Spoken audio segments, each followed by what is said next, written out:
السلام عليكم. وعليكم السلام ورحمة الله. Can you hear me? Yes. Yes. Good morning and Guma Mubaraka. Let us start by Al-Kitab.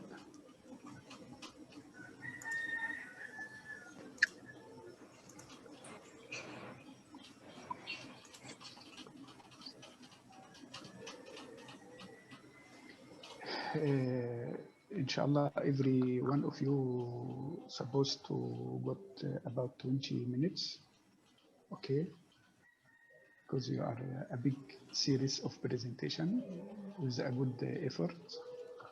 Okay, so now we are going to start by leukemia. Yes, go ahead, Shafi. Thank you, Doctor. So, Assalamu alaikum. So, for the first... Everyone can mute his voice, please, okay?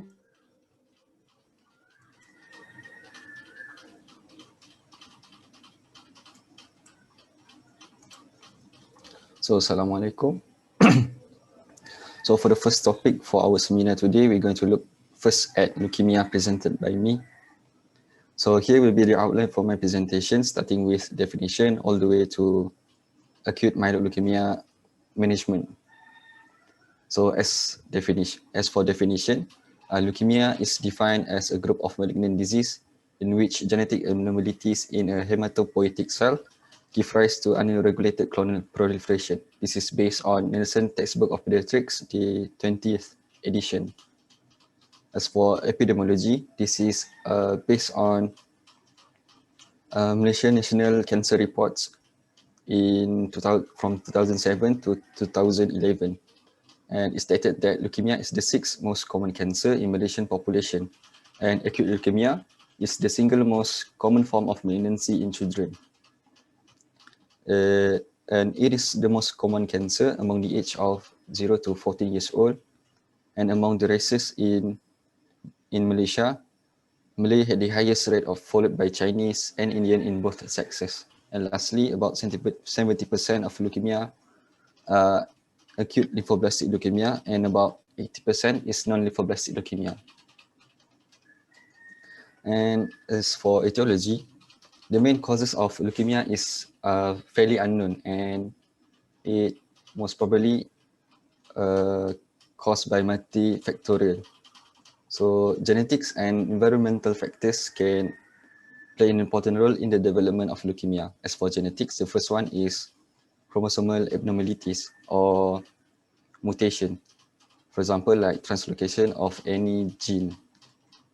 In most cases of chronic myeloid leukemia and in some cases of acute lymphoblastic leukemia, there is a abnormal chromosome, or also known as Philadelphia chromosome, which have a translocation of the chromosome 9 and chromosome 22, which result in a fusion gene, or also known as BCR-ABL. So this a novel gene can produce a protein that plays an important role in the development of leukemia. And second one is chromosomal disorders like Down syndrome, Fanconi anemia, ataxia, telangiectasia, Wiskott-Aldrich syndrome, and also neurofibromatosis type 1, all have increased risk of developing acute leukemia. There's also studies found that siblings of children with leukemia has increased risk of having leukemia up to 2 or 4-folds as compared to the normal child population. Twin siblings also have increased risk of having leukemia, up to 25% for monozygotic twins. And the second factors is environmental factors. So environmental factors that can or may be having increased risk of developing leukemia include ionizing radiation exposure during childhood, and also exposure to certain chemotherapy agents, particularly the topoisomerase II inhibitors. So leukemia is classified in the basis of whether it is acute or chronic, and also the type of cells involved. So here, leukemia is classified into acute and chronic leukemia. As for acute, it has a very immature cells. It has a rapidly fatal course, and it can be subdivided into acute lymphoblastic leukemia or ALL, and also acute myeloid leukemia AML. As for chronic, it has initially mature leukocytes. It has a relatively indolent course as compared to the acute one, and it can be subdivided into chronic myeloid leukemia and also chronic lymphoblastic leukemia. So as I said before, the acute leukemia is the most common as compared to the chronic one in childhood leukemia. So we're going to discuss in further details about these two leukemia. But before that, let's discuss on the pathogenesis of acute leukemia. So genetic damage is believed to involve in several key biochemical steps, resulting in three processes, which are first, increased rate of proliferation. Second, there will be reduce of apoptosis, and lastly, there will be a block in cellular differentiation. So all of these processes will lead to accumulation of blood cells in the bone marrow, and because of this, will finally lead to replacement of the normal hematopoietic precursor cells of the bone marrow, which lead to bone marrow failure. So we can find there is signs and symptoms of anemia, thrombocytopenia, or bone pain. And the blood cells can also infiltrate other organs, which lead to organ failure. So this is basically what I explained earlier. So for the first one, let's look in further details about acute lymphoblastic leukemia, or ALL. There are many classifications of ALL. I think the newest one will be the WHO, but I take this as it is more familiar to us. So ALL is classified into first immunophenotype classification. They have three, which are the precursor B-ALL, which is the most common one, followed by T-ALL, and lastly B-ALL. Another classification is the French American British classification, which classify ALL from L1 to L3. Next is clinical manifestation of ALL. So generally, it is non-specific and relatively brief. The initial presentation of a patient who have ALL can come with anorexia, fatigue, malaise, and also irritability. They can also have a history of low-grade fever with intermittent in nature. They can also present with a history of bone or joint pain, particularly at the lower extremities. So based on Leukemia Organization of UK, they stated that up to 60% of children who have acute leukemia present or having a history of bone pain. So the pain localized predominantly to the joints or bones, and it can come with joint swelling. The pain can be very severe up to a degree that it can wake up them at the night during sleep. And if the disease progresses, we can see there is sign and symptoms, more obvious sign and symptoms of bone marrow failure. So the patient can present with pallor, fatigue, and also having a history of exercise intolerance. Bruising and epistaxis can also be presented. Fever, which can be due to infection or the disease itself. Now organ infiltration can also happen, which the patient may presented with lymphadenopathy, hepatosplenomegaly, so the patient can complain of having abdominal discomfort, and also testicular enlargement, which is one of the common sites of extramedullary infiltration. Another common site of extramedullary infiltration is by CNS infiltration, is to the CNS. So if there is involvement of CNS, the patient can come with any history of cranial neuropathies, headache, and seizures. Then the patient can also having breathing difficulties. They can be due to severe anemia or mediastinal node compression, which is commonly associated with T-cell ALL. And as for physical examination, In general appearance, we can see that the patient is paler, listlessness or restlessness or restless. Breathlessness, which is can be due to anemia or anterior mediastinal mass. If the anterior mediastinal mass become large enough that can obstruct the airway, the patient can also come or present with wheezing. There can also be purpuric and petechial skin lesions, as you can see in the diagram on the right. Mucosal hemorrhage like gingivitis, cervical lymphadenopathy. And if we examine the joint, you can feel there is a tenderness over the bone, evidence of joint swelling, and also effusion. And then on abdominal examination, we can also find hepatosplenomegaly and testicular enlargement. And if there is CNS involvement or infiltration, we can find signs of increased intracranial pressure. So on fundoscopic examination, we can find that there is papillary edema and also retinal hemorrhage. And on neurological examination, we can find that there is cranial nerve palsies. And next, for investigation, the first one we can do is full blood count, which will show the result of anemia, normochromic normocytic anemia, thrombocytopenia, but as for white blood cell count, it can be low, normal, or high. But in most cases of T cell AML, ALL, the white blood cell count will be high.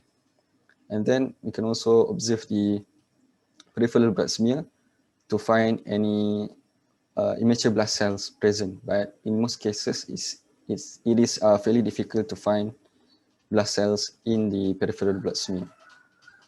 Next, we can do bone marrow investigation, starting with bone marrow smear. So as compared to peripheral blood smear, bone marrow smear is where we can see clearly the presence of immature blood cells. As you can see in the diagram here, the purplish cells. This is the blood cells. So ALL is diagnosed by a bone marrow evaluation that demonstrates more than 25% of the bone marrow cells as homogeneous population of lymphoblasts. And then for definitive diagnosis, we can do bone marrow biopsy aspiration for flow cytometry. This is to evaluate the immunophenotype of the disease. And next, we can also do cytogenetic analysis as to check for any chromosomal abnormalities that are associated with the leukemia. Next, what we can do is chest X-ray as to detect any presence of anterior mediastinal mass and also cerebral spinal fluid or CSF examination by lumbar puncture as to evaluate any possibility of CNS involvement. As for management, the principle of management in leukemia include chemotherapy and also bone marrow transplantation. So generally, for chemotherapy, it consists of induction, central nervous system treatment or prophylaxis, consolidation, intensification, and also maintenance therapy. And the aim for chemotherapy is to inhibit the process of cell division. Chemotherapy in leukemia, it is a risk-directed therapy, meaning that those who have a high standard risk or a low risk will have the normal or the standard dose of chemotherapy, while those who have high risk or unfavorable prognosis will undergo a more intensive chemotherapy session. The next one will be bone marrow transplantation. So it is indicated towards patients who have poor prognostic features. For example, like those who fail to achieve remission during the induction period of chemotherapy or extreme hypodiploidy. So next is for prognosis of ALL. The overall cure rate of ALL is around 80%. And this will be the prognostic indicators. for ALL. So as you can see here, those who have good prognosis is the one who have low initial white cell count, female, diagnosed at the age or between 2 to 10 years, less than 4 weeks to remission, and others. As for poor prognosis, as you can see here, high initial white cell count, male, and others. So next, we're going to discuss another acute leukemia, which is the acute myeloid leukemia, or AML. It arises from a pluripotent cell or myeloid progenitor committed to erythroid, granulocyte, monocytic, or megakaryocyte line. And it is mostly associated with certain syndromes like Down syndrome, Fanconi syndrome, and also aplastic anemia. So again, this is the classification of AML. I take the French, American, British systems that classify AML into starting from M0 all the way to M7. For clinical features of AML, it comes with the signs and symptoms of bone marrow failure. So we can expect the clinical manifestation for those who have AML is fairly similar to those in ALL. But there are also additional signs and symptoms that are distinctive of AML. For example, subcutaneous nodules or blueberry muffins, especially in infants, infiltration of gingiva by the most commonly associated with monocytic subtypes of AML, signs and laboratory findings of disseminated intravascular coagulation, DIC, which are normally associated with M3 subtype AML, and lastly, chloromas or granulocytic sarcomas. So this chloromas can be present with the absence of bone marrow infiltration, and it is commonly associated with chromosomal anomalies, T, a translocation, chromosome 821. So here are the pictures of, starting from the left one. Here is the subcutaneous nodules or blueberry muffin. And then at the top right, you can see there is infiltration of gingiva. As you can see, the gum is very swollen. And lastly, is a picture of a patient with AML who presented with granulocytic sarcomas at the tongue here. And investigation and diagnosis is fairly similar to ALL. You can do bone marrow aspiration and biopsy. As you can see the picture here, a picture of bone marrow smear. So we can find there is hypercellular marrow consisting of a monotonous pattern of cells.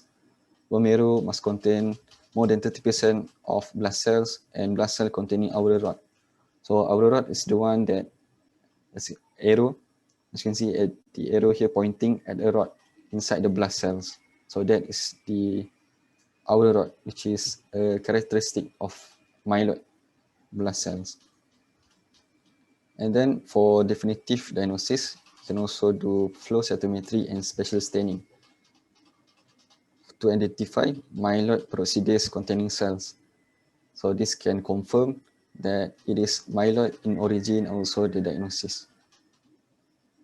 As for management, lastly, for management and prognosis, it is similar to ALL, which involve chemotherapy and also bone marrow transplantation. Just that the difference between chemotherapy in ALL and AML is the drugs they use. And lastly, for prognosis, the overall cure rate is around 60 to 70%. And they also have the patient who are having favorable prognostic features and the one who have unfavorable prognostic features. So here are the lists. And I think that's all for me. Here is my references. So any question?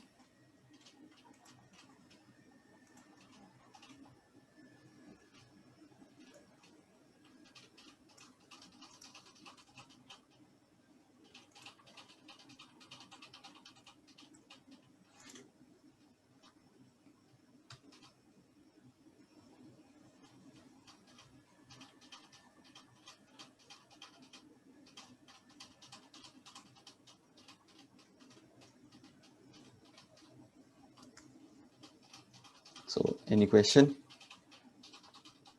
No questions. Thank you. So I think we can proceed to the next presentation.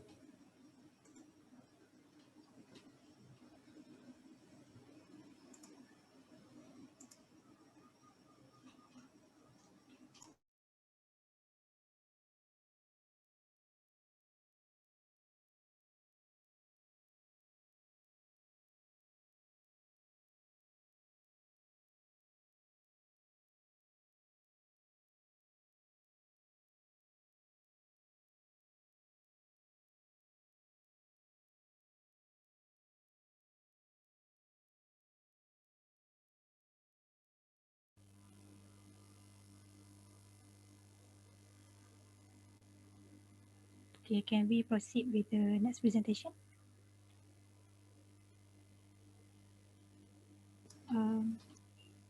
Can you see my slide and hear me clearly? Yes. Okay.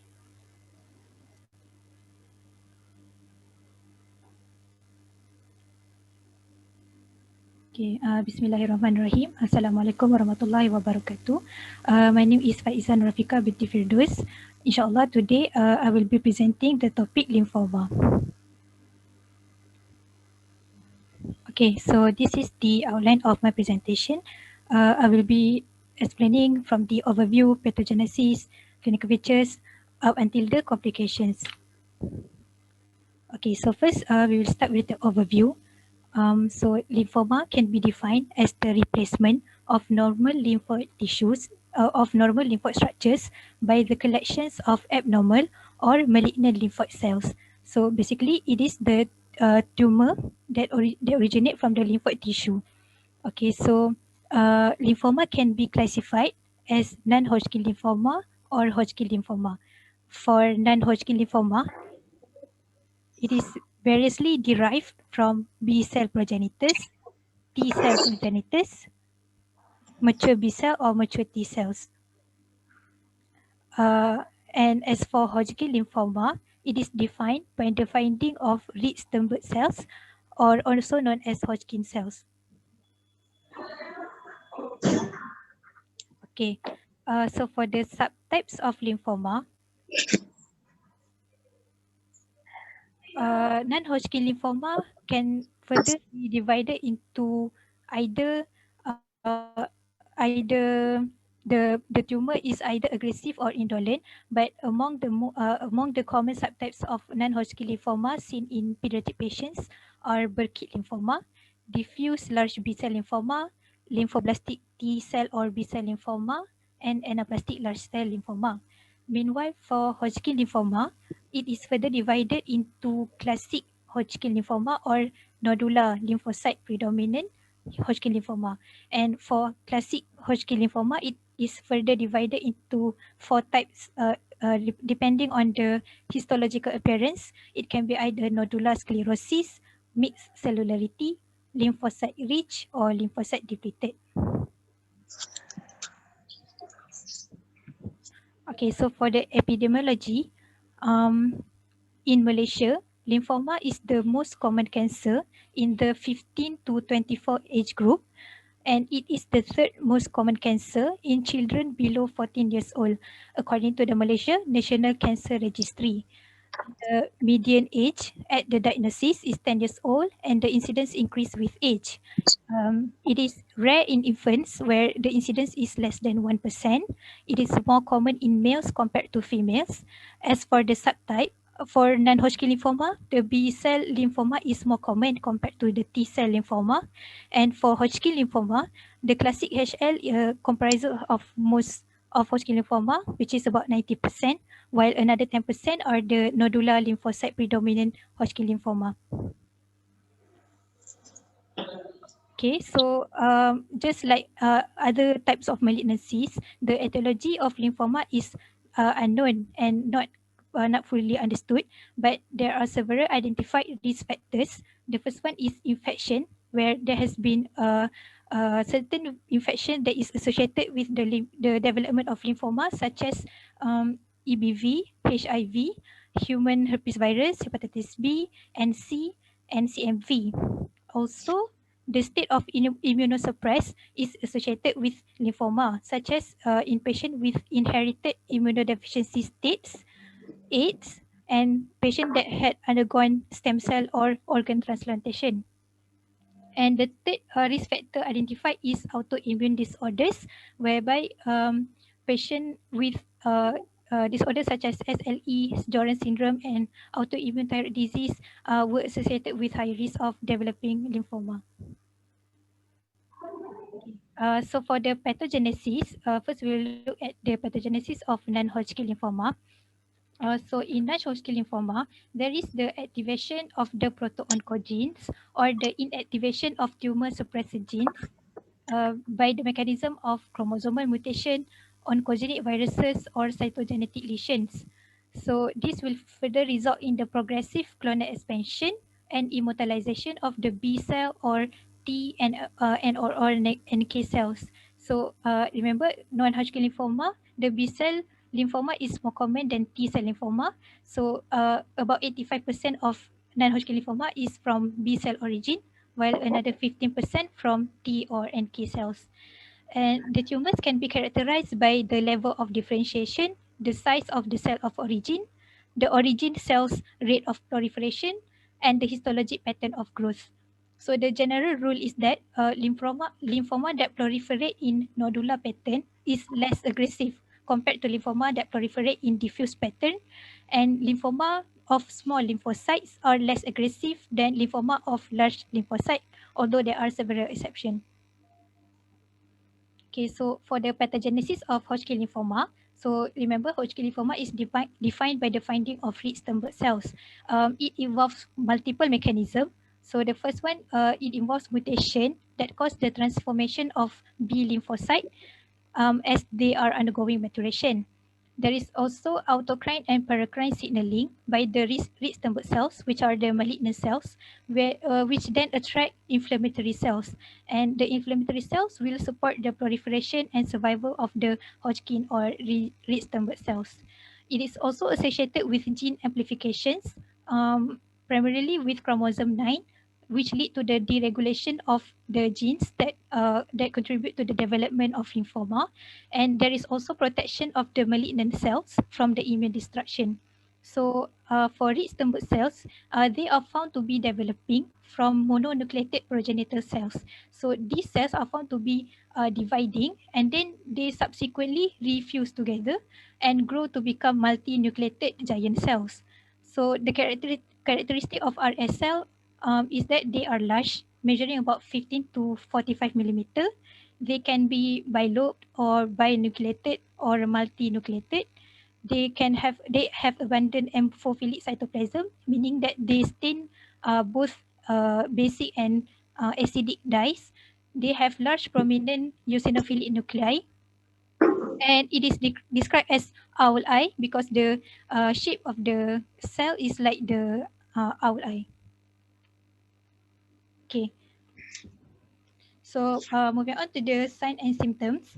So the most common symptom of lymphoma is painless lymphadenopathy, and the characteristic of lymphadenopathy is different for non-Hodgkin lymphoma and Hodgkin lymphoma, in which for NHL, the lymphadenopathy is commonly generalized. It can involve the oropharyngeal, mediastinal, retroperitoneal, or the mesenteric nodes. Meanwhile, for Hodgkin lymphoma, it is asymmetrical and usually involves the cervical lymph nodes, which later spread to the nearby group of lymph nodes and another. Patient may also have symptoms of airway obstruction due to the swelling that cause compression to the local structures. So they can have dyspnea, hypoxia, or cough. They might also have symptoms of bone marrow infiltration, such as anemia, neutropenia, and thrombocytopenia. Hepatosplenomegaly may also be seen primarily in the more advanced stage, and they may also have systemic symptoms, which is called as B symptoms. So the B symptoms comprises of fever, drenching night sweats, and weight loss. Okay, for history taking, the common presenting complaint of patient with lymphoma is a painless swelling or lump in the neck, upper chest, armpit, groin, or abdomen area. from history of presenting illness, the lymphadenopathy can be enlarging, non-tender, and slow growing. They might have cooperation symptoms, as I stated earlier, such as dyspnea, dysphagia, orthopnea, cough, stridor, and others. And the systemic symptoms include fatigue, anorexia, fever is more than 38 degrees Celsius. They can have weight loss of equal to or more than 10% in a span of 6 months, and drenching night sweats. From past medical history, patient might have previous infection with EBV or HIV or Hep B and C virus, prior organ transplantation that cause immunosuppression state, or other underlying diseases such as SLE, Sjögren's syndrome, or Hashimoto's thyroiditis. Drug history, prior radiation or chemotherapy treatment, and the use of immunosuppressive agents is also a risk factor. For birth history, it is found that high birth weight was associated with increased risk of pediatric Hodgkin lymphoma, and breastfeeding has been found to be showing a protective effect against development of lymphoma. For family history, patient might have family history of lymphoma or other hematological malignancy such as leukemia and multiple myeloma. Social history, the exposure to cigarette smoking, agricultural pesticide or toxins is also a risk factor. So from physical examination, the lymphadenopathy characteristics are painless, non-tender, firm, and rubbery. The sites can be cervical, supraclavicular, axillary, and less commonly inguinal. From head and neck examination, we might find enlargement of preauricular nodes or tonsillar asymmetry. From pulmonary examination, they might have superior vena cava syndrome. So this syndrome is caused by the obstruction of blood flow through the superior vena cava. So they can present with dyspnea, tachypnea, hypotension, swelling. From abdominal examination, patient may have hepatosplenomegaly if it involves the spleen and liver, and ascites. And neurological examination, patient might have loss of motor, sensory, or autonomic function if there is epidural spinal cord compression. Okay, so this is the clinical features. This shows the sites that can be swollen, the site of lymph nodes. This shows the lymphadenopathy. This one is hepatosplenomegaly, and this one is the tonsillar asymmetry. Okay, so investigation. These pictures are very important. Come back to the previous one. Yeah. This one, the distribution of the lymph node, because if you found any lymph node for anyone, you must ask yourself what is other group of lymph nodes that need to be examined.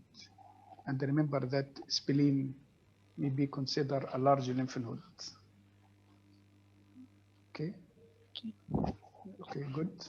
Okay. Okay, so for investigation done in lymphoma, the first one is full blood count, where we might see normochromic normocytic anemia. So the finding of normochromic normocytic anemia can suggest that there is erythropoiesis suppression due to bone marrow involvement, and it is also a characteristic of anemia of chronic disorder. There might be pancytopenia with leukoerythroblastic picture suggesting bone marrow involvement, and we can also see circulating. They might also be circulating lymphoma cells. Serum lactate dehydrogenase can be raised in lymphoma, and it correlates with tumor burden, and is associated with poor prognosis. Lymph node or mass biopsy is done for histological examination, immunohistochemistry, and immunophenotyping. While radiological imaging that can be done, first is chest radiograph, which is done to identify the mediastinal mass, CT of the neck, chest, abdomen and pelvis to determine the staging of the disease, and bone imaging such as PET or CT scan is used to determine the prognosis. This is the example of the mediastinal mass in chest X-ray, and this picture shows that the mediastinal mass disappear after after starting chemotherapy in 2 months. This picture here shows the example of finding in CT scan, also the mediastinal mass, and this is the finding of mediastinal mass in PET scan. Okay, this is the example of a tissue biopsy. The first picture shows the classic Hodgkin lymphoma of nodular sclerosis subtype. This one is nodular lymphocyte predominant Hodgkin lymphoma. And the third picture shows the classic red stem cell. Okay, so the Arbor classification is the staging system used for lymphoma. So generally for stage 1, it is when there is a single lymph node region involved. In stage 2, there is 2 or more lymph node region involved or on one side of the diaphragm. In stage 3, there is lymph node on both sides of the diaphragm. And in stage 4, there is diffuse one or more extra lymphatic tissue involvement. And we also have the subdivision. If the patient is asymptomatic, it is subdivision is A. And if patient have the systemic symptoms of weight loss, fever, and night sweats, the subdivision is B. Okay. For the management of lymphoma, the treatment is determined by the disease stage, the presence or absence of B symptoms, and the presence of bulky nodal disease. So bulky nodal disease means that if the mediastinal mass occupies more than 1/3 of the intrathoracic diameter, and or if there is any mass that measure more than 10 cm on CT scan. So generally, combined chemotherapy is the primary modality used in management of lymphoma. So although the prognosis of lymphoma is good, the therapy may cause acute or long-term toxicity. So radiation therapy is not commonly used in pediatric patients compared to adults, especially if the patient already have good response to chemotherapy. So radiation therapy is not used to reduce the side effect and the toxicity. Okay, so generally the prognosis of lymphoma is favorable, where in non-Hodgkin lymphoma, the localized disease have between 90 to 100% survival rate. In advanced disease, the survival rate is between 80 to 95%. And as for Hodgkin lymphoma, in early stage disease, overall 5-year survival rate is more than 90%, while for advanced stage disease, the survival rate is more than 85%. Okay, so complications of lymphoma can be acute or long term, and it can be due to the use of the multi-agent chemotherapy, the treatment. So for acute complication, patient have a risk of developing serious mucositis, infections or cytopenias that would require them to receive red blood cell or platelet transfusion. They might have electrolyte imbalances because the effect of non-effect of chemotherapy towards kidney function, and they might also have poor nutrition. And the long term of complications of chemotherapy, it can cause growth retardation, cardiac toxicity, gonadal toxicity with infertility, and it might also cause development of secondary malignancies, commonly breast cancer, thyroid cancer, acute myeloid leukemia, and soft tissue sarcoma. Okay, I think that's all from me. Is there any question? If you can come back to the prognosis.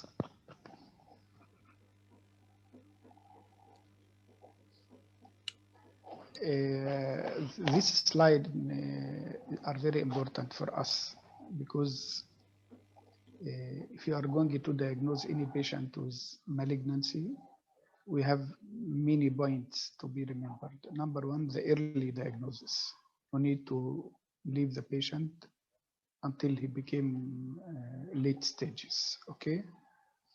The second thing, we need to give the community that now the treatment of the disease are available and the results are very good.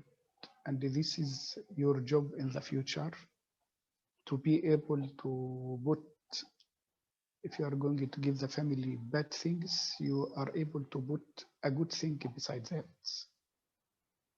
Sorry to inform you, we are thinking about lymphoma. We are going to make a test.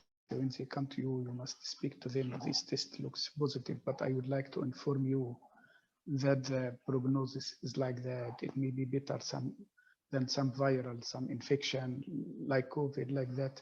So we are going just to try to tell the family the good points. That's why to be a good counselor and to be a good clinician to diagnose early, it make a big difference. And this is your job. because this patient will be engaged with you, especially here in Malaysia. He will be co-managed between us and between the other oncology system, and they are doing a very good filing for every patient and the diagnosis, the regimen, what to do if the patient got complication of the chemotherapy or other like that. So it is very good. You will find a will documentation for any patient. Please try to be soft touch for any patient. Okay. Good. Lymphoma, leukemia, as we can see, there may be some points of interaction. Okay. But understanding it are very important. Okay. Good, good. We can go for the next presentation. Okay, Doctor.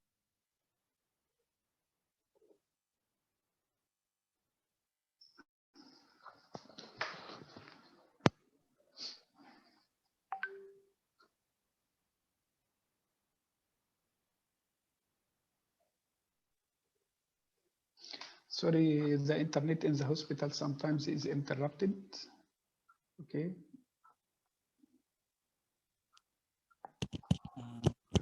Can all of you hear my voice and see my slide? Yes. Yes. Thank you. Okay. Bismillahirrahmanirrahim. Assalamualaikum warahmatullahi wabarakatuh. I am Muhammad Akil Akram bin Khairul Fatah. As the third presenter, I will present about neuroblastoma. Next. This is my outline for today's presentation. Next. Neuroblastoma is an embryonal cancer of the peripheral sympathetic nervous system, arises from primordial neurocrest tissue, which is neuroblast. Neuroblastoma most commonly arise in the adrenal gland, but it can arise from any area where neuroblast is located. For epidemiology of neuroblastoma, it is the most common extracranial solid tumor of childhood and most common malignancy in infant younger than 1 year old. And neuroblastoma is also the third most common childhood cancer after leukemia and brain tumor, accounting approximately 9% of childhood cancer. However, it is responsible for around 50% of cancer deaths in children. The median age of children at diagnosis of neuroblastoma is 22 months old, and 90% of cases are diagnosed by 5 years of age. The incidence rate is estimated to be 1 in 7,000 live births. The incidence is slightly higher in boys, white people, and high-income country. The tumor usually occurs sporadically, but in 1 to 2 cases, 1 to 2% of cases, there is family history of neuroblastoma. Next. The exact causes of neuroblastoma in most cases remain unknown, but there is a risk that associate with the development of neuroblastoma. As most cases occur in young children, thus it is likely result from prenatal and prenatal event. For maternal and fetal factor, maternal consumption of opiate during pregnancy, particularly codeine, maternal folate deficiency, and gestational diabetes mellitus are associated with increased risk of neuroblastoma in children. Congenital abnormality is highly associated with neuroblastoma in children younger than 1 year old. Similar to size for gestational age, there is an association between small or large for gestational age and increased neuroblastoma risk. For genetic factor, amplification of NMIC gene is associated with poor prognosis. DNA index less than 1 require more aggressive therapy. Rarely, familial neuroblastoma linked to mutation in pair like homeobox 2B, anaplastic lymphoma kinase, and BRCA1 associated ring domain 1.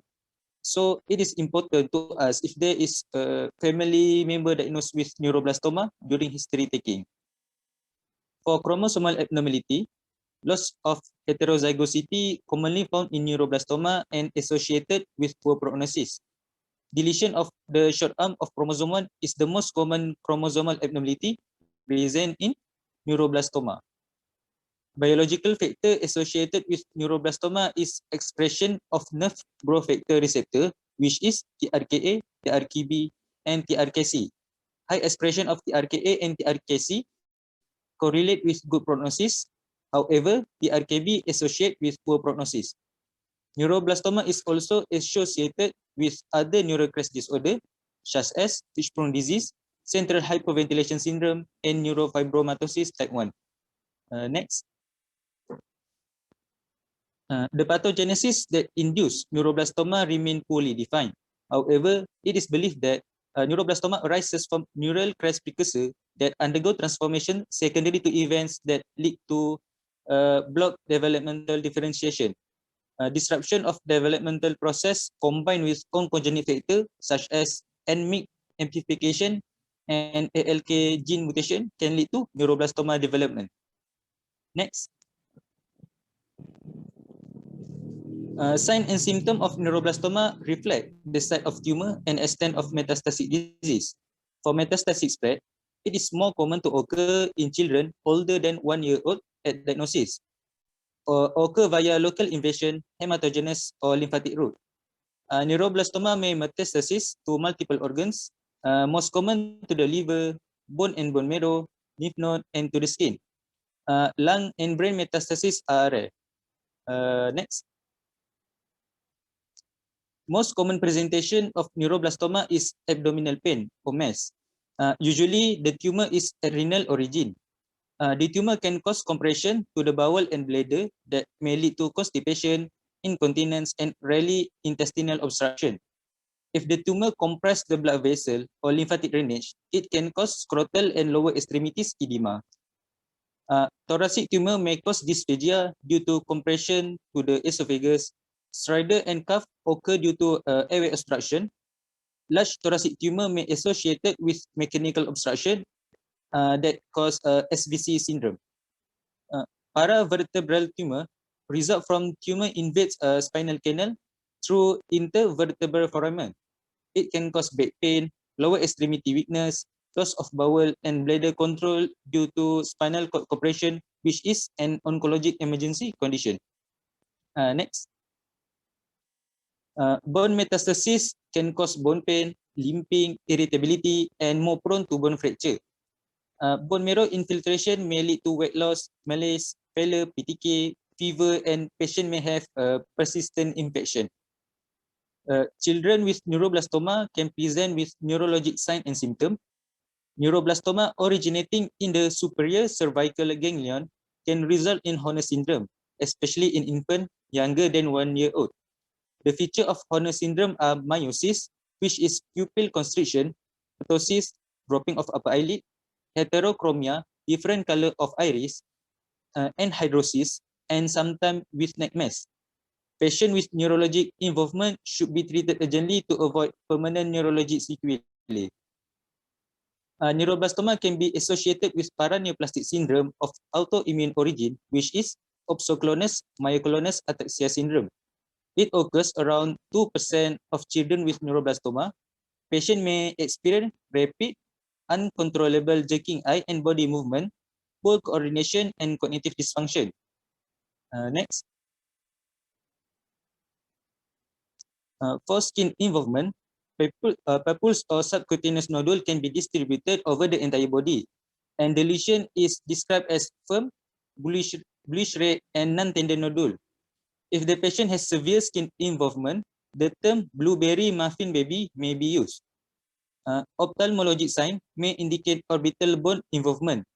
The signs are periorbital ecchymosis or raccoon eye, ptosis, and proptosis, which is eyeball protrusion. Associated symptoms that may happen in neuroblastoma are hypertension and diarrhea. It is because some tumor produce catecholamine that cause increased sweating and increased blood pressure, and some release vasoactive intestinal peptide causing profound secretory diarrhea. And the symptom usually resolve after tumor removal. Next. These are the syndrome that associated with neuroblastoma depending on the feature presented by the patient. You can read it by yourself later. Next. Proceed to the physical examination finding. General inspection may give the doctor clue what is the site and extent of the disease if the patient is suspected with neuroblastoma. Failure and presence of PTK may suggest bone marrow involvement. Limping or abnormal gait may occur due to bone metastasis. Edema, usually in the lower extremities, may happen due to tumor obstruct the blood or lymphatic vessel. Vital sign may show the patient is febrile, tachycardia, tachypnea, and hypertension. Respiratory examination may reveal wheezing. Rarely, tracheal deviation occurs due to large mediastinal tumor. Palpation on abdominal examination usually may reveal hard, smooth, firm, fixed, and non-tender mass. Hepatomegaly can occur in liver involvement. Meiosis, proptosis, ptosis, heterochromia, and periorbital ecchymosis during head and neck examination suggest Horner syndrome and also orbital bone involvement. Motor weakness, sensory loss, and ataxia during neurological assessment are probably due to paravertebral tumor compress the spinal cord. Next. These are the differential diagnosis depending on the site of the disease and presentation of the patient. The symptom of neuroblastoma can mimic many other disorders that can result in a delayed diagnosis. Thus, detailed history taking and physical examination are very important for appropriate investigation and management. Next.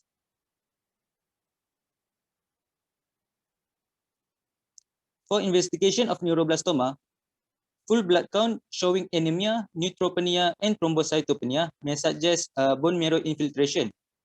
Elevated serum ferritin, LDH, and neuron-specific enolase associated with poor prognosis.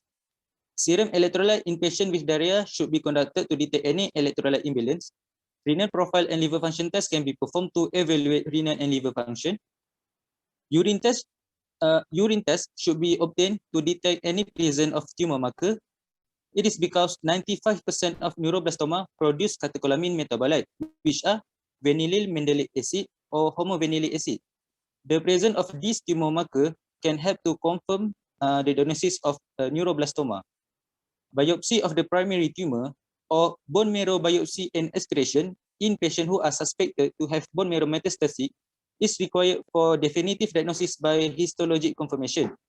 For bone marrow evaluation, it is required 4 samples, which are 2 from aspiration and 2 from biopsy.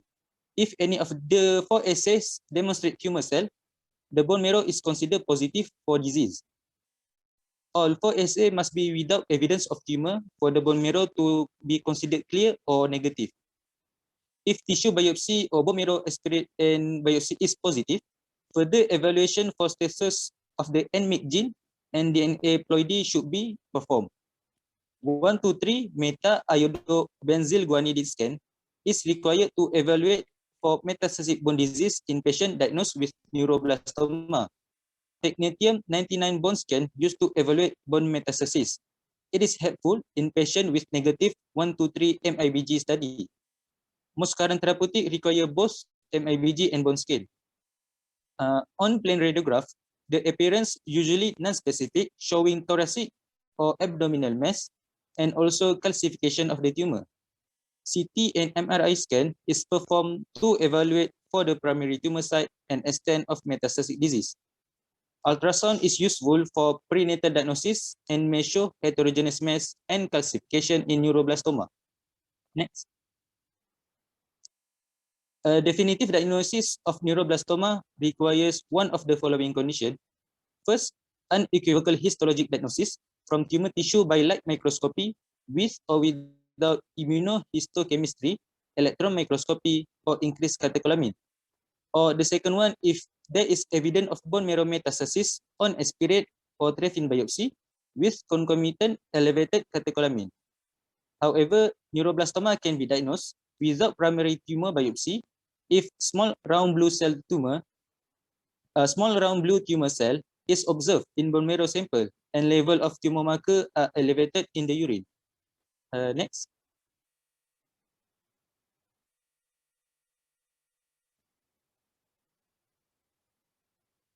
The International Neuroblastoma Staging System is used to stage patients with neuroblastoma.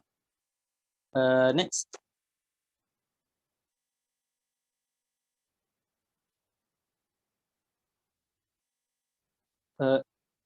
New there is new international neuroblastoma risk group staging system was recently developed to allow for more effective comparison of treatment and prognosis.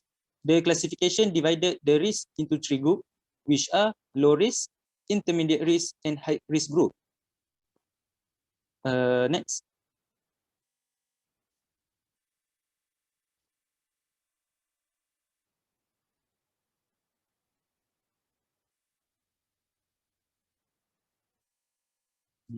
Next.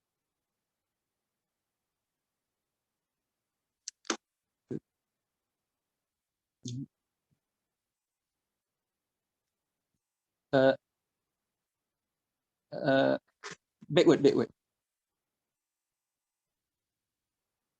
This is this.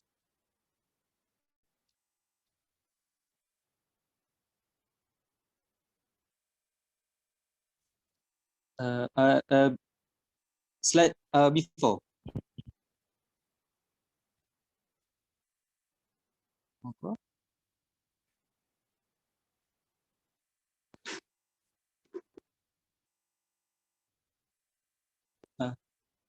This is the Shimada histopathologic classification system used to determine the histology of the tumor, either favorable or unfavorable based on these 5 factors.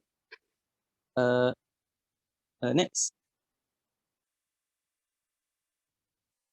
Management of neuroblastoma differ based on the stage and risk group. The treatment for low risk neuroblastoma is complete surgical excision for stage 1 and 2 and observation for stage 4S. Observation involve ultrasound of the tumor in infant and urine catecholamine monitoring. Treatment of intermediate risk neuroblastoma includes chemotherapy and surgical removal of the tumor. Radiation therapy should be avoided, but it may be indicated if the patient does not respond to chemotherapy. For high-risk neuroblastoma, requires more aggressive therapy, including intensive chemotherapy, surgical resection of the residual primary tumor, followed by high-dose chemotherapy with autologous stem cell rescue and focal radiation therapy. Addition of the 13-cis-rethanoic acid after autologous stem cell transplantation result in improved survival rate. Next.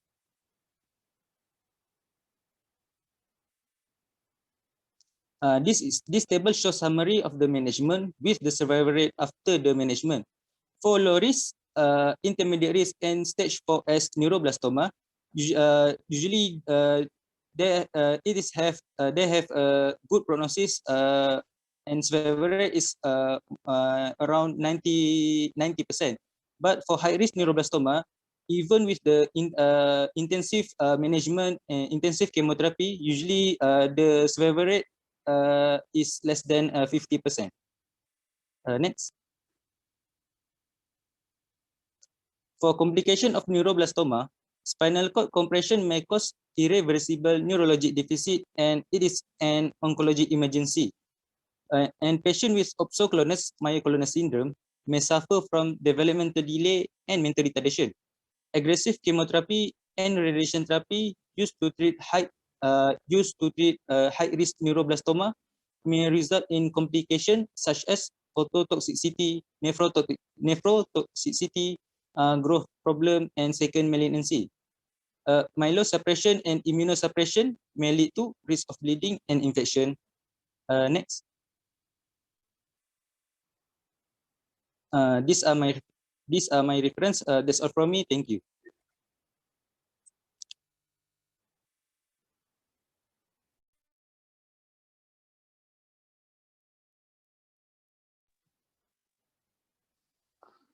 Okay. Anyone has a question?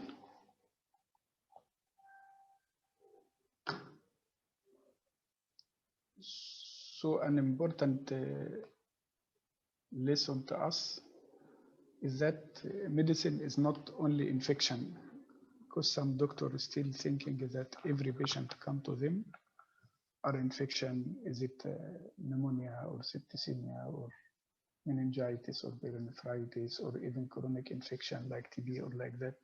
Medicine is not like that. Medicine will go all through the basic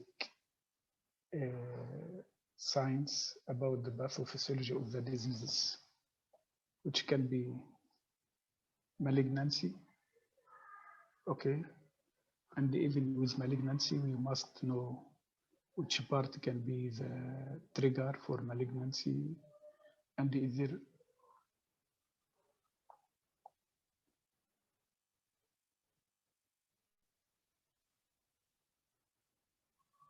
can you hear me? Yes, we can, Doctor. Okay, so even if malignancy, we must ask ourselves, is there any cause or precipitating factor? And at the same time, we must think about the different presentation according to the organ affected. And at the end also, we must know what is the complication which can the patient got either from the malignancy itself. And now we are not preferring to go for cancer and the malignancy. We are preferring to say proliferative disease which is proliferative without control. Okay, so it will be a soft touch for the family. They will not feel shame or like that. For this proliferative disease, we must also concern about the complication of the disease or of the treatment of self, because every intervention has its own side effect. But as your colleagues speak before, there is a good percentages still can good cure. Okay, good. Now we are going to the kidney. Okay, go ahead.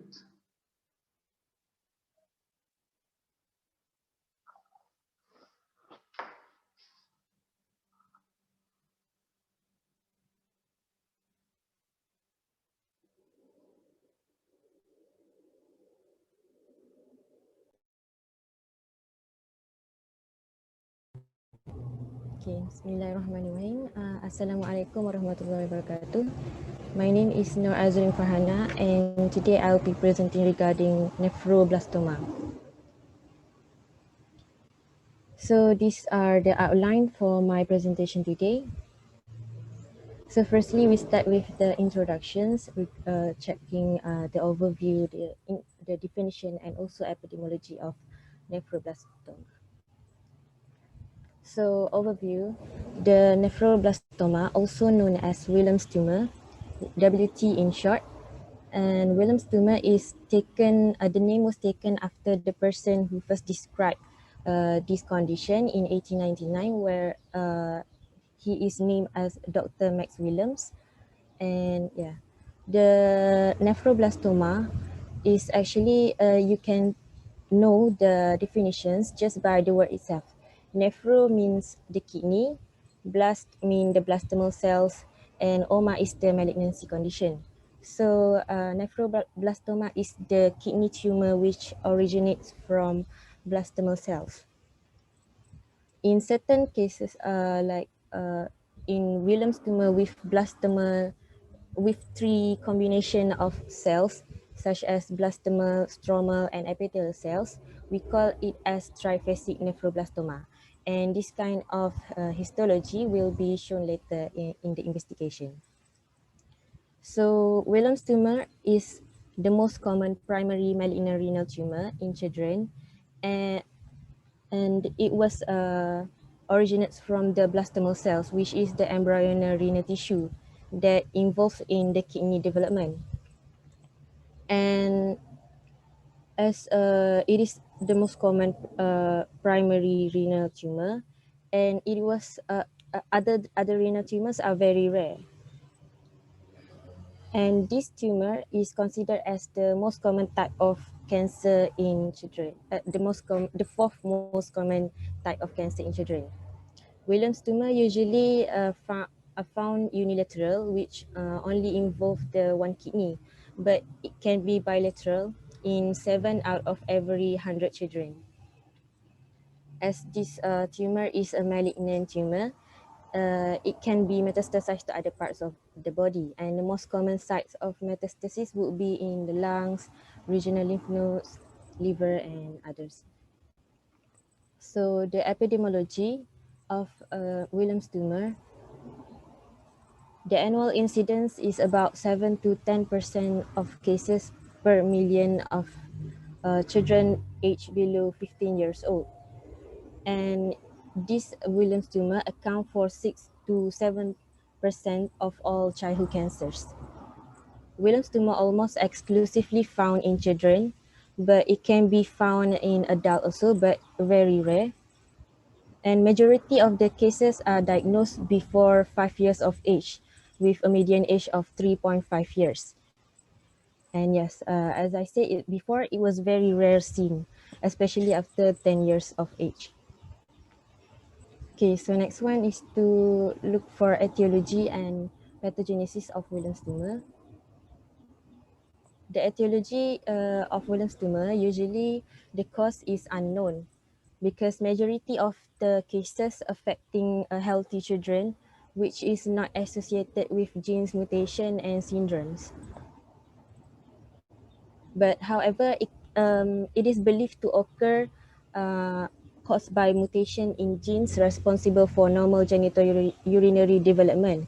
For example, the WT1 gene, which is Williams tumor 1 gene, located on chromosomal band 11p13. So these genes is important as to maintain a normal development of the kidney.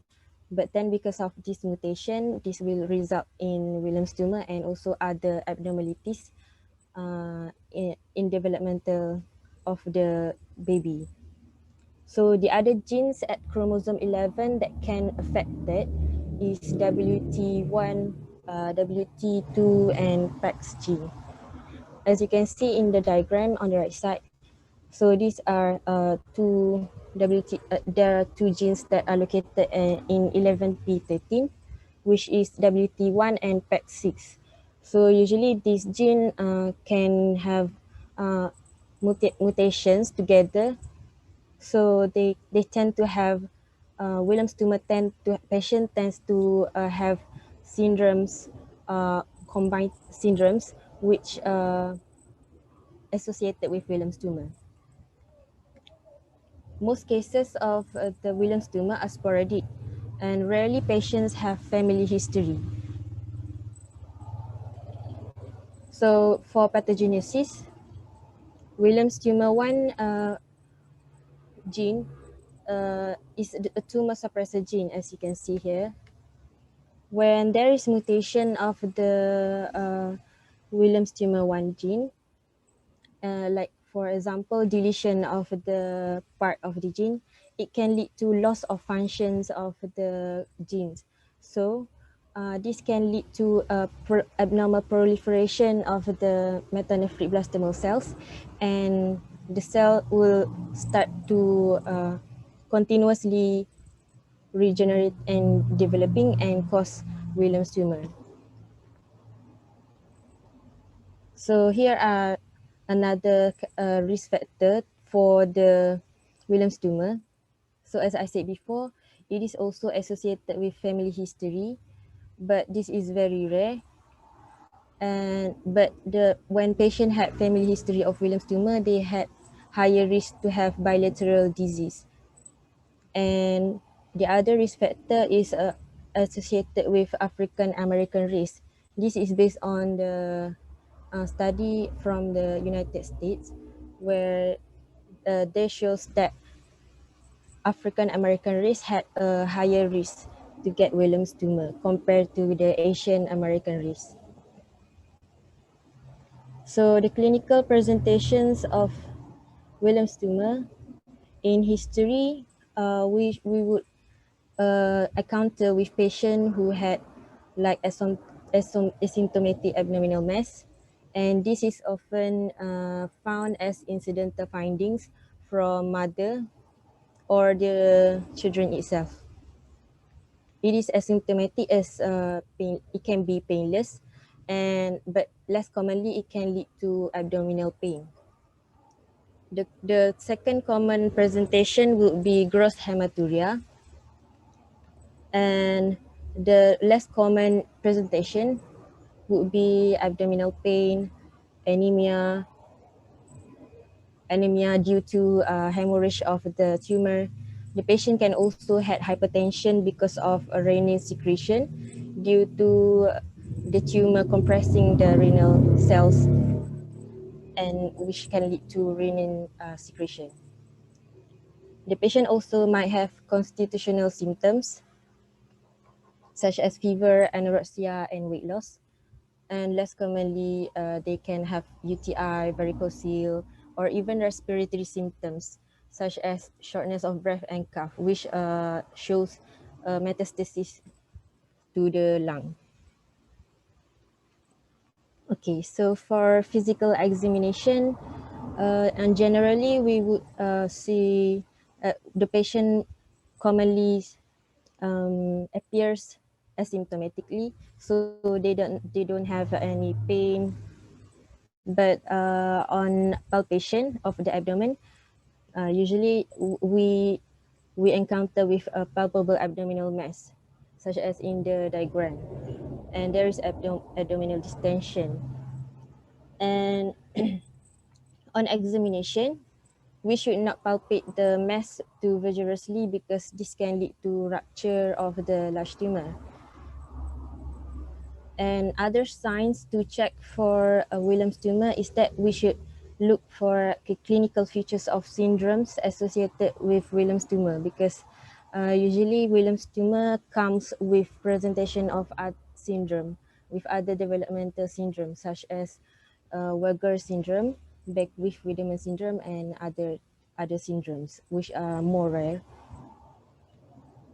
So example of the signs we see are aniridia, genitourinary malformations, and also signs of arbor growth. Yeah, we will discuss later in this diagram. Okay.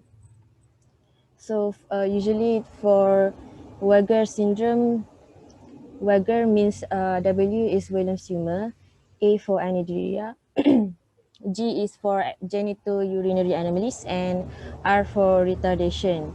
So usually these symptoms comes together and they call as the Weger syndrome. This is due to deletion of the chromosome 11, which specifically on the 11p13. And other syndromes such as Danish-Dresch syndrome are more rare, but they can appear with Williams tumor, male pseudohermaphroditism, and diffuse mesangial sclerosis.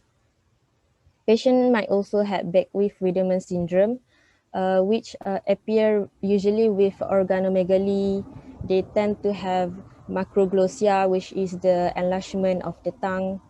They can have omphalocele, and also they tend to have hemihypertrophy, which is the enlargement of lateral overgrowth, which is the enlargement of one part of the body. So these are the tables which shows the syndromes associated with Williams tumor.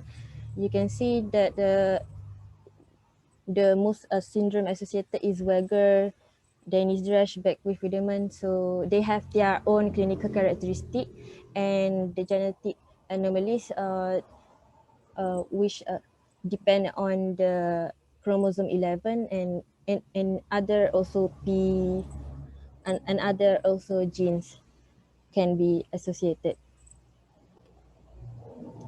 So to diagnose a Williams tumor, there are a lot of differential diagnoses because it is the abdominal tumor. So we should rule out this list of differentials by having to do investigation.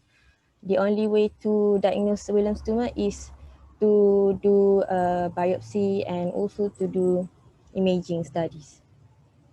So we will proceed with investigation. So as I said before, to diagnose Williams tumor is to do biopsy and to do imaging studies. So firstly, for kidney biopsy, we can we can confirm the diagnosis by doing surgery, and also by whether you want to take the samples from surgery, and the samples also can be taken from the long needle, as in this diagram. So the other investigation are blood tests. This one just to check for full blood count, whether the patient had microcytic anemia because of iron deficiency anemia or chronic disease. Williams tumor can be associated with this blood abnormalities such as polycythemia and platelet count abnormalities, and they tend to have acquired deficiency of von Willebrand factor, or also they can have factor 7 deficiency. For blood tests, we also want to check for the function of liver and function of renal as well. As the patient usually have hematuria, we can also do urine test to check for the content of the urine. Okay. And the important diagnostic investigation also is radiology or imaging, as I said before. So usually we can do abdominal ultrasound, which is very safe, no radiation. It helps differentiate solid from cystic masses. Williams tumor might show focal area of necrosis or hemorrhage or hydronephrosis because of the obstruction by tumor. So we can visualize this from the ultrasound. Ultrasound with Doppler imaging also can be done. This is to visualize the renal veins and the IVC. So yes, it can identify Williams tumor, and also can identify thrombus in case of there is thrombus of Williams tumor that may appear in renal veins and IVC as well.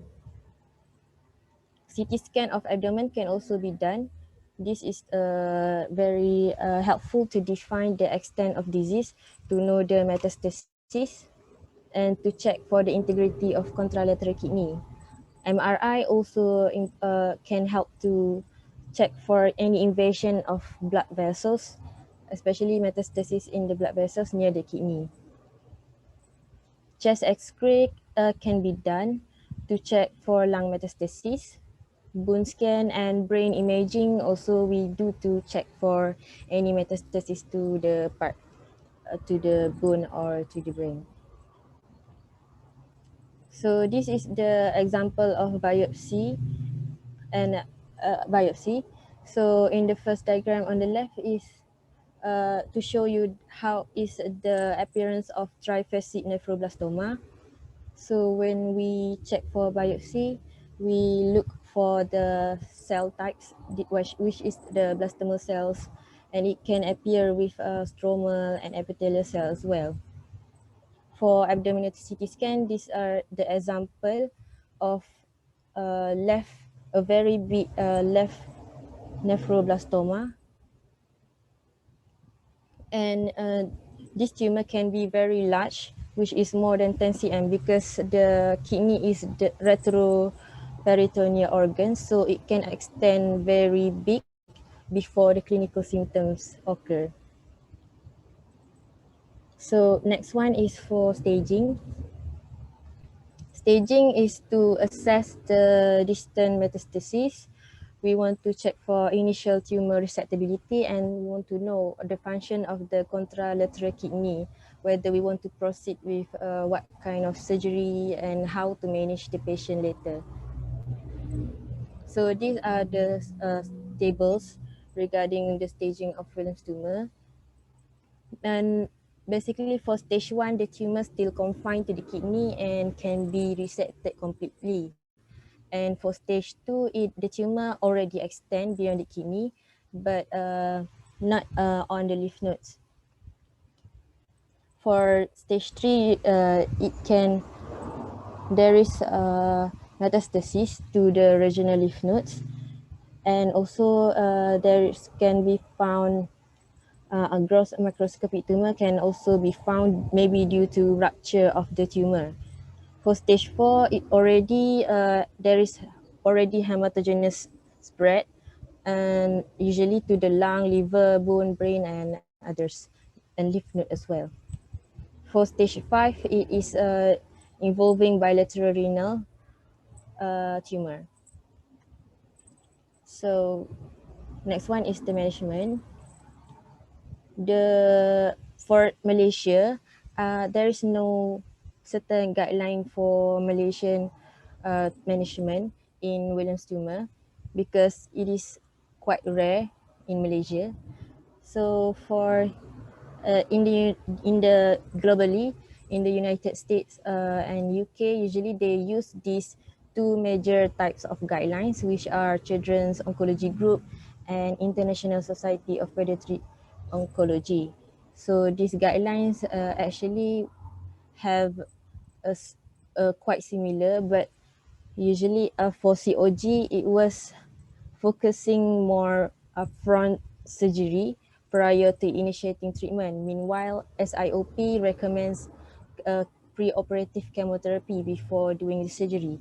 But both of these, they have similar outcome for the prognosis. So treatment is depending on the histology of the tumor, the stage, and how is the condition, whether the patient can have the surgery or not.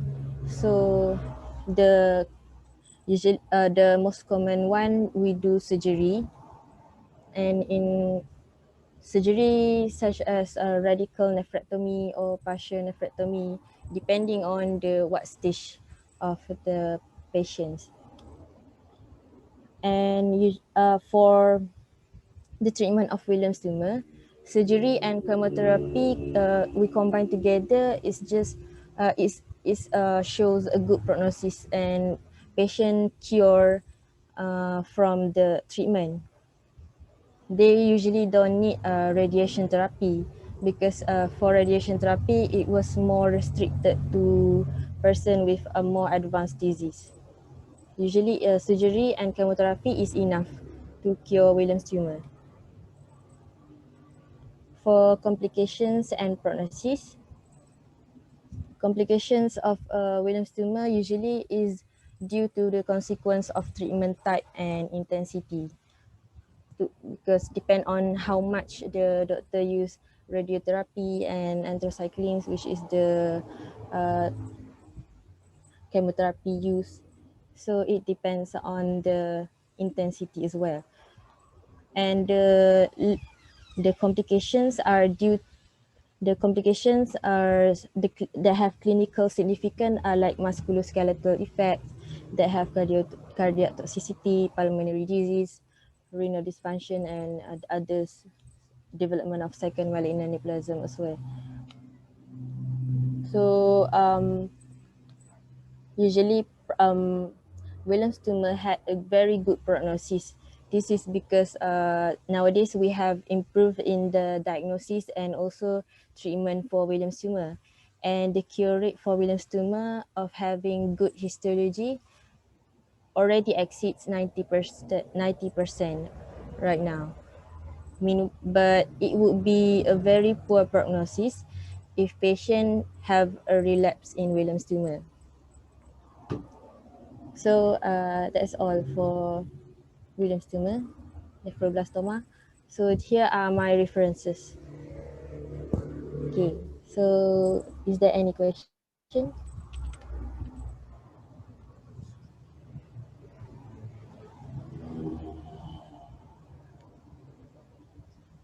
So that's an important point. Can you hear me? Yes. Thank you, Azreen. This is an important lesson to us. Most of the cases of neuroblastoma, as she said, can be picked during routine clinical examination.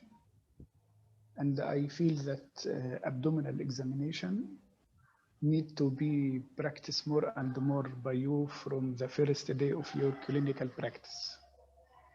We found a lot of candidates when checking the organs of the abdomen, they are consisting on liver and spleen. alone, and most of them are forgetting the kidney examination. Because liver and spleen, you must know that we are going to start from the right iliac fossa, okay, and going up by our finger, try to meet the liver. If we meet it, we must be able to define how many centimeter it is enlarged below the costal margin. What about its surface? Is it firm or hard or soft? Like that. And we need to confirm by percussion to know the liver span. And we'll come back again from the right iliac fossa and go ahead toward the left hypochondrium to check the spleen. It is very easy to miss hepato and splenomegaly if you are not doing the correct technique. And you must be able to check how much is large. You must feel the notch of the spleen, and you must check for the Broca's area also to feel that is it dull or not. After that, you must go directly and do ballotment. Kidney is different. You need to do ballotment to see is it enlarged or not. And many situations, if you are doing ballotment, you can pick it. I remember one of my specialists said, "Doctor, I feel the kidney is not like the other side. It looks enlarged." When we examine, we found it enlarged, and we diagnosed also at the age of 3 years Wilms tumor, which was very good and operated and done already, and it was a history with the patient for a long time until I came here. So it is very important, please, not to forget your routine examination are very, very important. Don't make it unprofessional. Don't omit any important. Don't wait until the patient is having hematuria and like that. It can be diagnosed very early before many symptoms. And the issue of malignancy, as I told you, is about the delayed diagnosis. I may send you one article I published about the delayed diagnostic interval. I mean, from the patient start to have a symptom until he is diagnosed by the medical team. Okay. Do you need to ask any question to Azri or to me?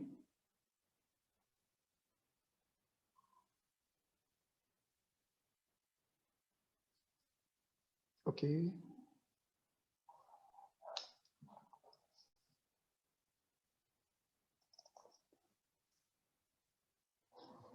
So, Alhamdulillah. So, should I proceed with next presentation, Doctor? Okay. Yes, you can go for, is it the last one? Yes. Yeah. Is it? Yes. Okay, Laila. Okay. Assalamualaikum warahmatullahi wabarakatuh. My name is Nur Laili Nazifa, and today I'm going to present on a topic of brain tumor. Okay. So before we discuss further on this topic, we first need to know different types of cells in the brain, because these different types of cell can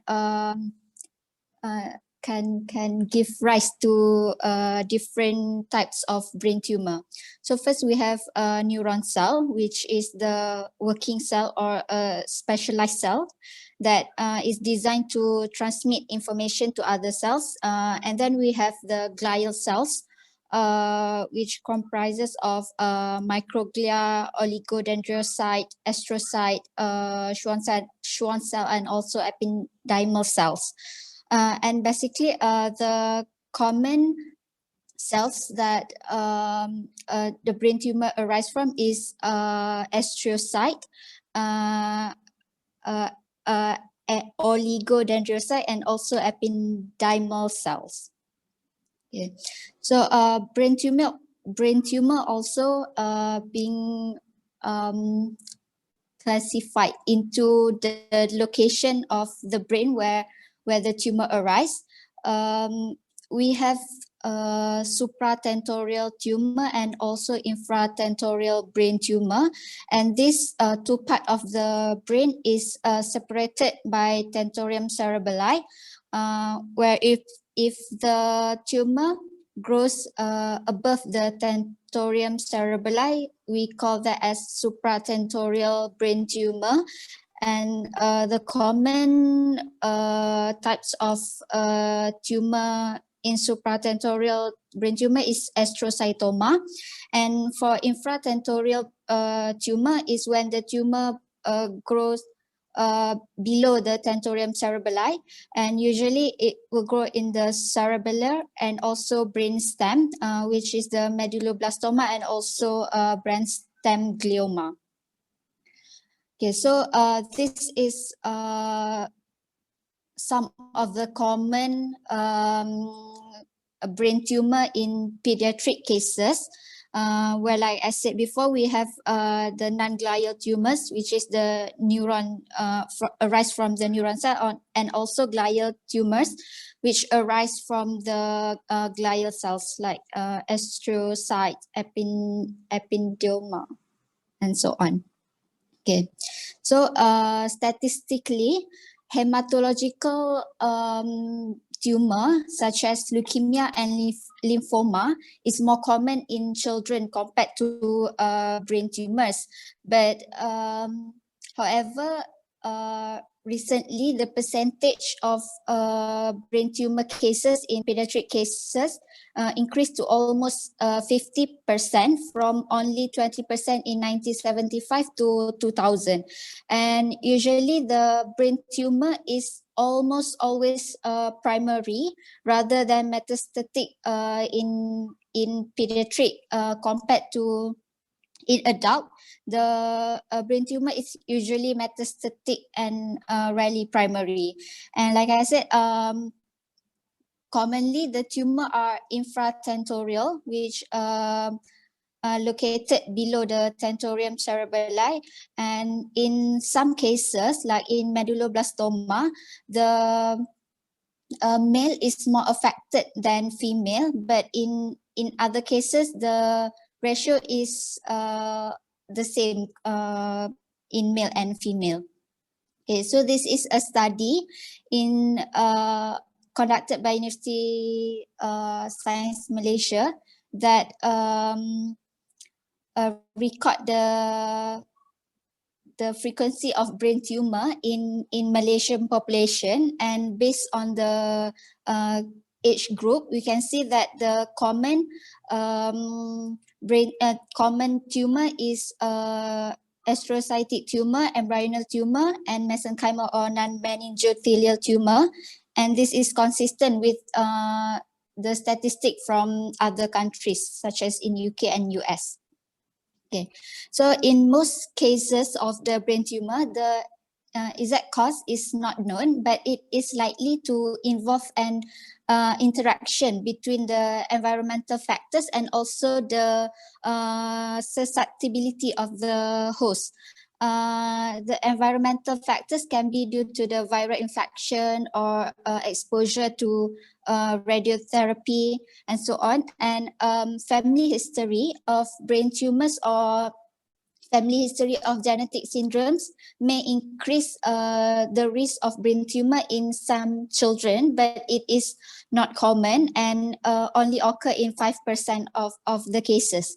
And how this tumor grows is basically we know when we have normal cells that have errors or mutation in the DNA, these cells will grow and divide at increased rates compared to the healthy cell, and it will continue to live even when the healthy cells die. And this mass of abnormal cells is what we call a tumor. Okay, so for clinical presentation, it varies according to age of the patient and also the ability to report symptoms, because if we have cases like in kids of 2 years old, they might not be able to tell their parents that they have headache, or if they cannot talk, they will not be able to to complain to their parents of the symptoms, but there are certain symptoms that the parents can see, like persistent vomiting, and if the head circumference of their children is bigger, then that can be seen by the parents. And these signs and symptoms is also often related to evidence of the raised intracranial pressure due to the growth of the tumor in the brain. But focal neurological signs may also be detected, depends on the site of the tumor, because different sites of different location of the brain will have different sets of signs and symptoms. And also papilloedema may be present, but it is a late sign and difficult to detect. And usually other signs will come first before papilloedema. And we can also have spinal tumors, whether it is primary or metastatic, and these spinal tumors can present with back pain, peripheral weakness of arms or legs, bladder or bowel dysfunction, and it depends on the level of the lesion. Okay, so these are the usual clinical presentation for patient with brain tumor. Usually they will come with persistent or recurrent vomiting. They will have problems with balance, coordination, or walking, and they can also have behavioral change, abnormal eye movements, and seizure. And for specific age group in child, they usually have persistent or recurrent headache and blurred or double vision. And you can see their school performance deteriorate, and they also will have slow growth.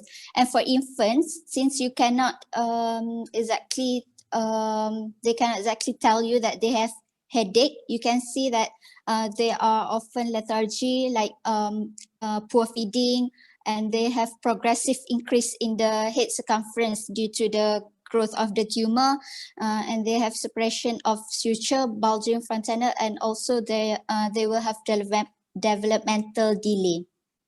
Okay, so here is some of the function that each part of the brain possess. Like you can see, the frontal lobes is responsible for our personality, social skill, judgment, temporal lobes, and parietal lobes. And that is why I said different location of the tumor will present with different sets of signs and symptoms. Okay, so we're going to look at a few types of tumor that are common in children. First one, we have supratentorial tumor, which in this case is in the cortex, and usually the typical case history would be a 14-year-old come with aggressive behavior at school, with headache and also seizure. And the seizure may be due to the tumor itself that cause excessive firing of neurons, or it may also be due to the growth of the tumor. And he or she might also present with hemiplegia, which is the paralysis on one side of the body, and also focal neurological signs, such as if the tumor is in frontal lobe, the patient might have unsteady gait or inability to talk. As the frontal lobe, we have the Broca's area that responsible for the speech. And then usually the diagnosis for this type of presentation or this tumor is astrocytoma tumor, which is the glioblastoma multiforme. And this tumor is arise from the astrocyte and oligodendrocyte cell, and it is invasive tumor, and for the management we need to surgically remove the tumor, but since it is invasive, it's quite impossible to remove the whole tumor. So we need the patient need to have radiotherapy and also chemotherapy after the surgery. The prognosis is quite poor due to the fact that this tumor is invasive and will attack the other healthy brain cells. Okay, next we also have this tumor in the midline.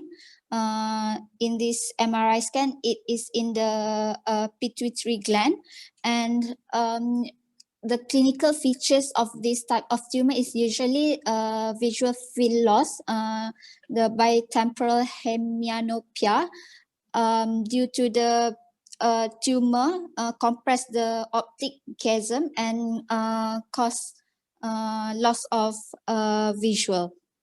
And since it grows in the pituitary gland, the patient can also comes with signs and symptoms of pituitary failure.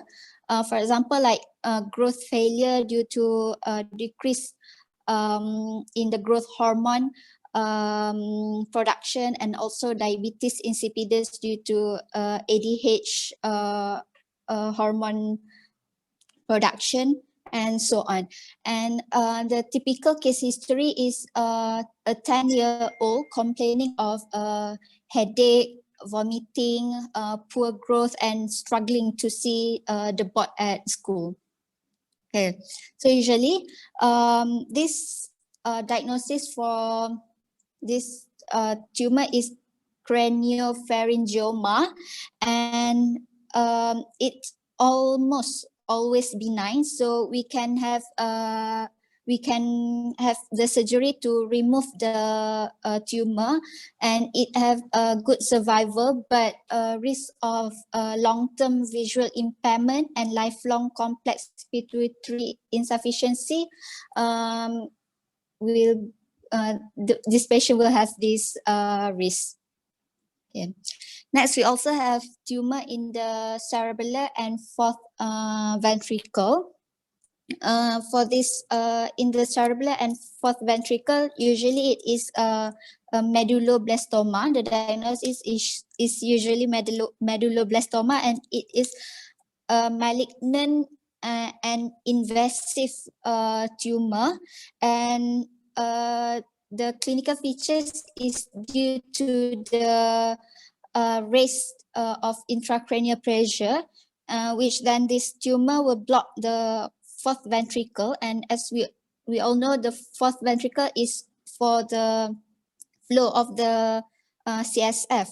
Thus, when this is blocked, the patient will have hydrocephalus, which is the accumulation of the cerebrospinal fluid in the brain, and this will cause the clinical features and that this patient will have, such as we have the truncal ataxia, which means that the patient cannot walk in the correct manner. Like she will have uncertain starts and stops while working, and also the patient will have lateral deviations and unequal steps when she was walking. And you can also have coordination difficulties and abnormal eye movements.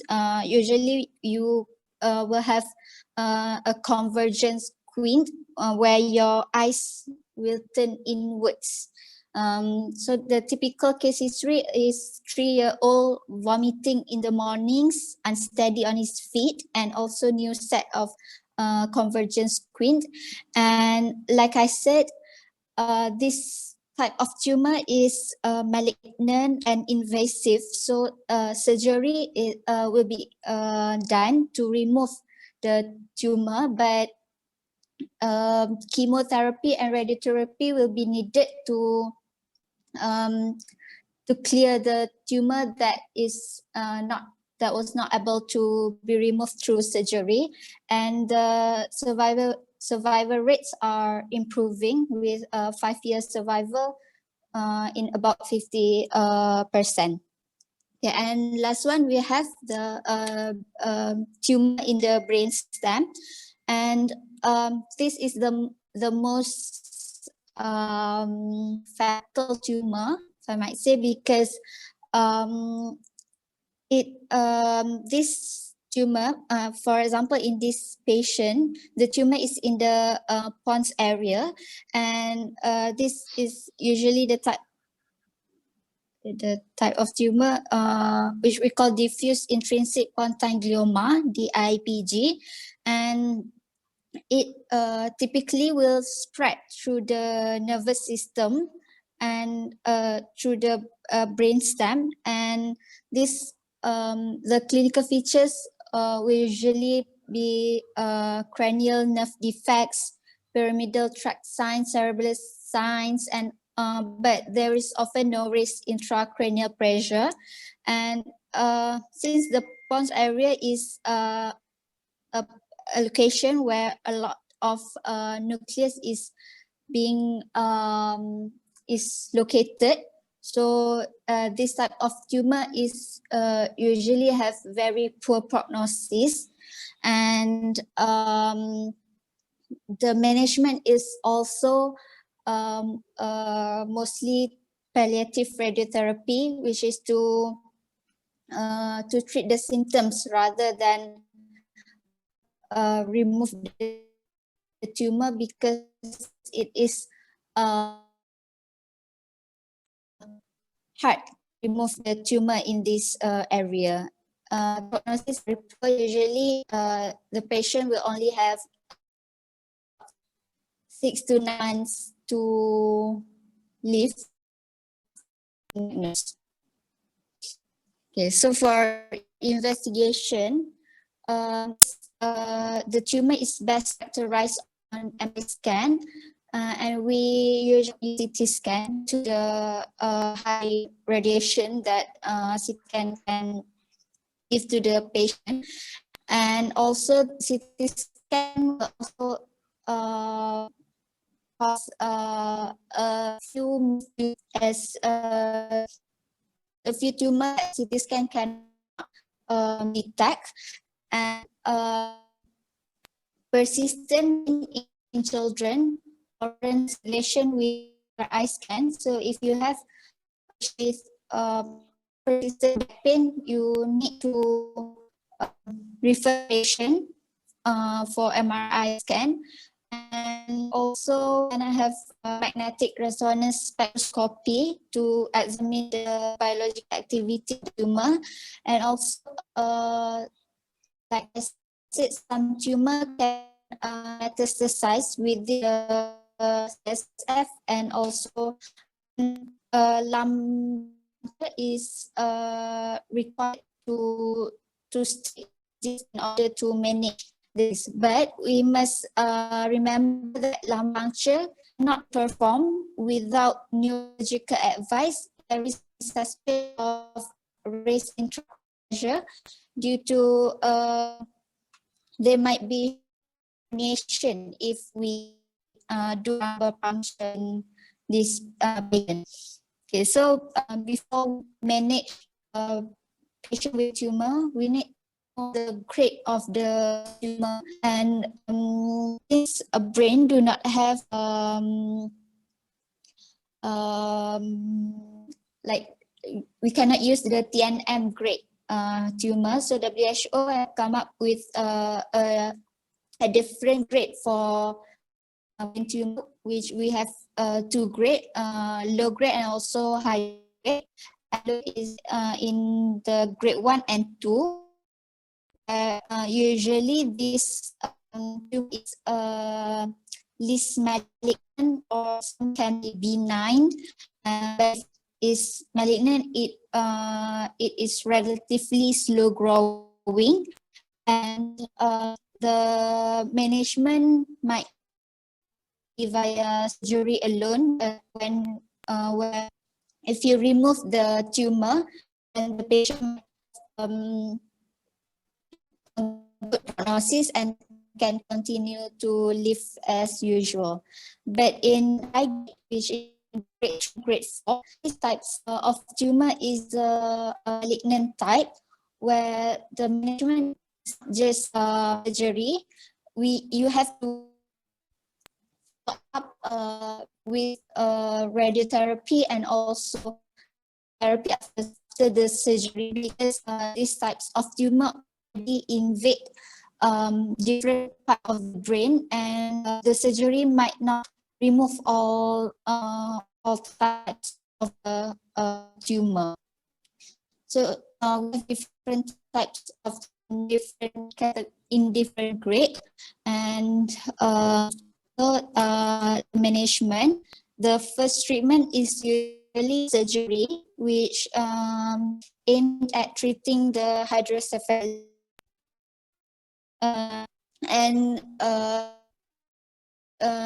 during surgery also we can take a tissue by diagnose and attempt maximal resection of the tumor.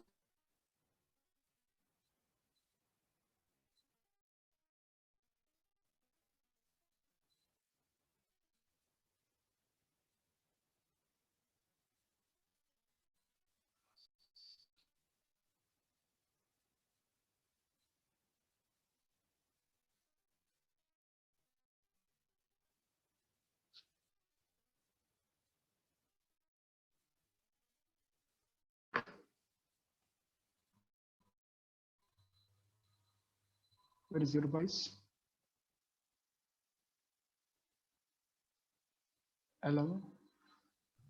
Seems to be an internet connection problem. With her or with me? Okay. Is it with your colleague? Yeah, I think so.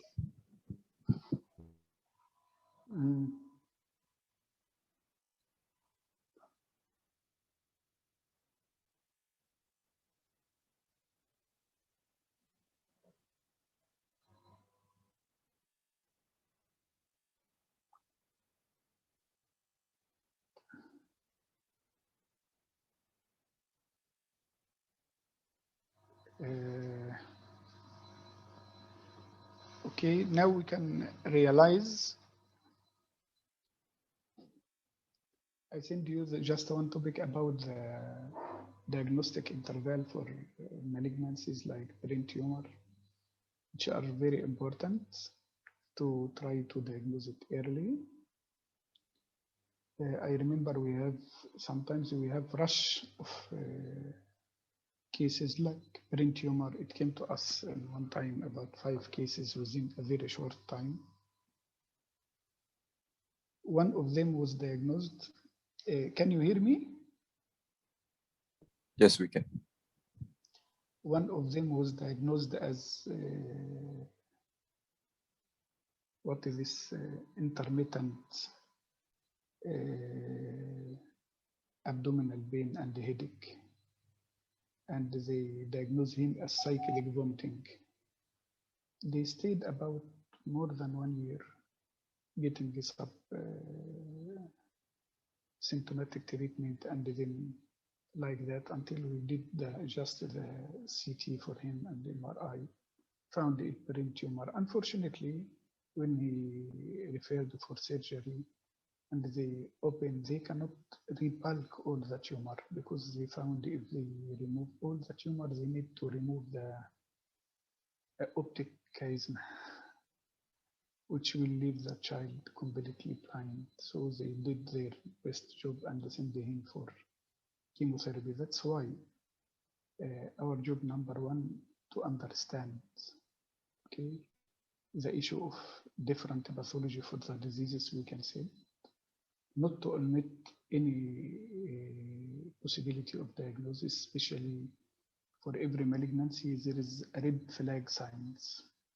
If the patient has signs of increased intracranial pressure, if he started to put abnormal neurological sign, if for every tumor you will find if patient has paleness, hematuria like that. So we must be very cautious about all these flag signs. Okay, I know that it is not so common, but your job is to care for the most common or for the rare diseases and diagnose both of them.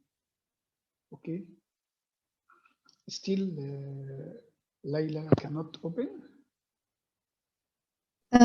Yes, doctor. Sorry, I lost connection just now. Yes. No issue, no issue. It happened with all of us. Did you finish? I was talking to myself. Okay, yeah, I think I finished. You finished already. Okay. Yeah. Okay. So now, please, it's your turn if you need to ask or to add any points. No, I think. Do you guys have any question? Okay. Or if you want me to repeat the last, I think it's the last slide where I lost the connection just now. Okay, you can do the last slide. Okay. Okay.